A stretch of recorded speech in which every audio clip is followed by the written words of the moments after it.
If you asked me to pick Game of the Year right now, it would still be Expedition 33 because I'm not a dumbass. But if you ask for my personal opinion of what game I enjoyed the most this year, it's gotta be Dispatch. This shit is absolute cinema. That's the only way I can describe it. And I gotta say, I was fearful that they wouldn't stuck the landing, which is a huge issue for most shows. The ending is always like a very big issue for me. I'm scared. I watched Game of Thrones, so I got a little bit of PTSD there, and I'm happy to say this did not disappoint. It apparently depends on how you do the decisions, but overall, even the other endings that I did see, I didn't spoil myself too much because I really want to play this game again, but the endings that I did see, they looked amazing, even those. And there seem to be a lot of endings. So here's my review of the game and my honest thoughts. First off, I do want to provide some context for what I'm about to talk about. So just like a kind of intro on what the game is about. We are following Robert Robertson III. Yes, that's his real name. And he is or was Mecha Man, a hero that was just, helping Hollywood out against crime. Basically the Batman of Hollywood. And he had this mecha suit, but because of something that happens in the game, he doesn't have it anymore. So he's no longer Mecha Man, but only Robert Robertson III. So he gets hired by SDN, which is a superhero agency that you can subscribe to and then call every time you're in trouble. It's basically the police premium. And Robert, in this case, is hired as a dispatcher, so a person that has a team of heroes, in this case the Z-Team, which is compiled of villains that try to be better. Basically the Suicide Squad, if you didn't have the ability to blow up their brains every time they do a mistake. And your job is take in calls and then send heroes according to what the call needs. For example, you need to solve traffic, for example. So you pick two characters that have high intelligence to understand how traffic works, or just people who are strong who can carry cars, for example. So that's one part of the game, and the other and more major part is, well, Telltale, right? You do decisions that influence the storyline. And this is the first ever Telltale game I have ever played, and I gotta say, I think this is a great introduction to the genre. I don't think I'll ever touch a different title because I'm scared of it and never was actually interested in it, which also is a testament to how good the game actually is, considering that I still enjoyed it even though I'm not a big fan. I got the attention span of an actual goldfish at this point. TikTok has fried my brain beyond fixing. I'm 100% sure if archaeologists in the future find remnants of my brain, they will ask, what the fuck kind of version of human was that? And this game still kept me hooked. And I do want to get this out of the way. One of my complaints in my early impression of the game was the weekly releases of episodes. And I gotta say, I have never been happier to just be straight up wrong, just be a dumbass in the past. Because the fact that they only released 2 episodes weekly, so it was kind of a monthly experience, was absolutely amazing. Because the things that happened at the later episode that was kind of the finishing episode for the week were way more impactful and kept me more interested in the game, as though if I knew the resolution of the thing that happened at the episode immediately after. For example, episode 6 finishes on a very heavy cliffhanger.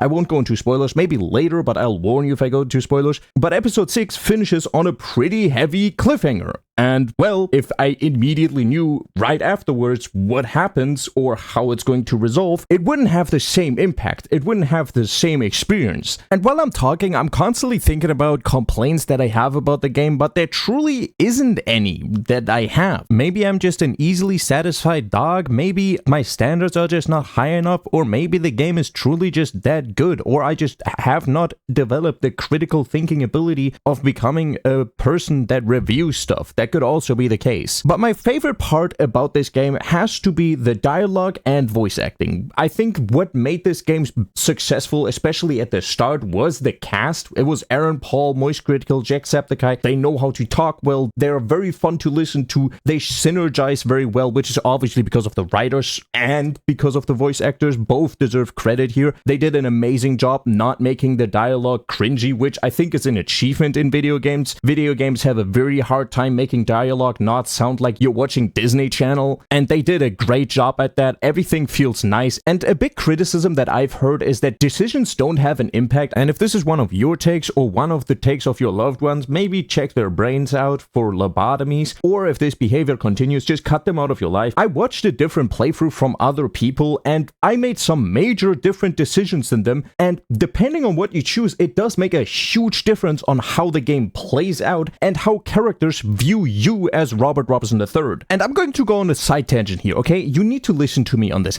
Apparently, some of the people that worked on this game also worked for Ubisoft in the past, which is now the second title with Expedition 33 combined that is pretty much comprised of ex-Ubisoft devs in some way, which proves once again how horrible this company is. Ubisoft should actually just disintegrate. They should cease to exist right now, and I'm pretty sure the gaming industry would improve significantly. It proves once again that Ubisoft has these talented, these skillful people, the skillful developers, and is just unable to utilize them in a way that makes good games, while they are clearly able to make good games, are passionate about the games. Like, you can feel the labor of love that went into Dispatch and Expedition 33, of course. It is insane to me to think that these people worked at Ubisoft. What did they work on? How did you have these people under your control and made Skull and Bones? That's incredible! That's a skill. Actually, that's a really interesting thing. You made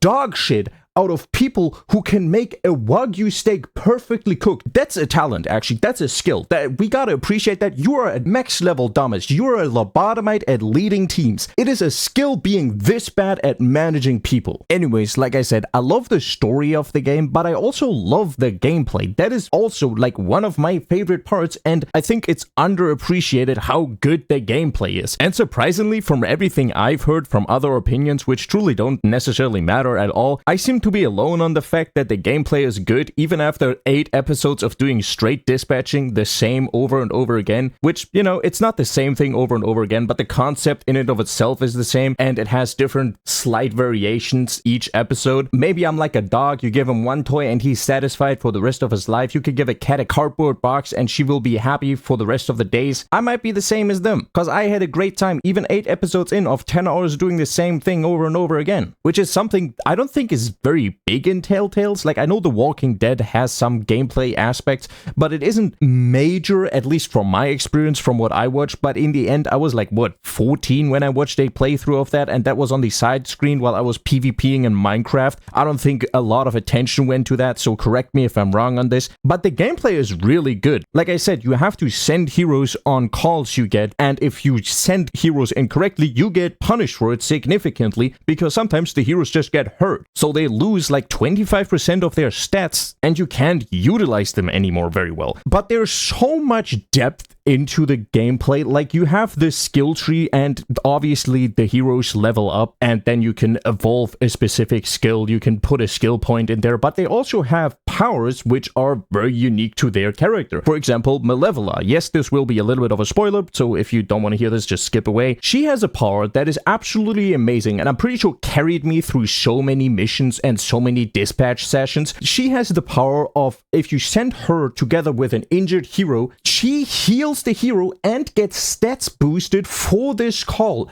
That is insane. That is so good, because you can only heal one hero per mission from yourself. So having a hero just ready to heal other heroes is amazing. Or for example, Prism or Golem. I'm pretty sure those are the best powers in the entire game when it comes to just power. Prism has the ability, if there's 3 slots available to have heroes in, a random hero to the left and then Prism to the right, she copies the hero to the left onto the right with like less power in total. It just gives you a 3rd hero for that mission that you don't have to waste, because heroes obviously have to go to the mission and then come back from the mission and rest, and during that time you can't use them. So utilizing the heroes in a way that utilizes not only their power but also doesn't waste heroes because you overextend on a mission is just so amazing. And they had also another thing, sometimes you have these hacking missions where you have to, you know, hack into the mainframe, become the hacker man. You basically play Pac-Man if it was 3D. Also incredibly fun concept, and I had a great time with that. There's multiple variations of that, but that's what I said. The gameplay is really fun, something that I did not expect, and throughout that you obviously have dialogues that are really fun, and combine this gameplay that I really enjoyed with a very fun story to enjoy from Robert Robertson III, who is introduced to the Z team which are just a bunch of, well, villains. You know, villains be kind of assholes sometimes, so they are obviously mean to him, but they warm up to him. You learn more about the characters throughout the game, and obviously simultaneously to dispatching, you as Robert are trying to get revenge for what happened to your suit, and that story is also going on, which is also an amazing experience. I think they did a great job in writing it, even with all the different endings and all the different plot lines. It still feels like the pacing is really well managed. It doesn't feel way too fast or way too slow. Like, it's not One Piece where one thing gets stretched out into 30 episodes that could be like 2 seconds of a dialogue. It actually feels like they put thought into the time of the player, but also making it an actual interesting story while doing that. So yeah, I think if you ask me to put a number on it, out of 100, I would probably give it a 95. This is an amazing experience. I cannot recommend this game enough. Yeah, that's about it. I don't got more to say.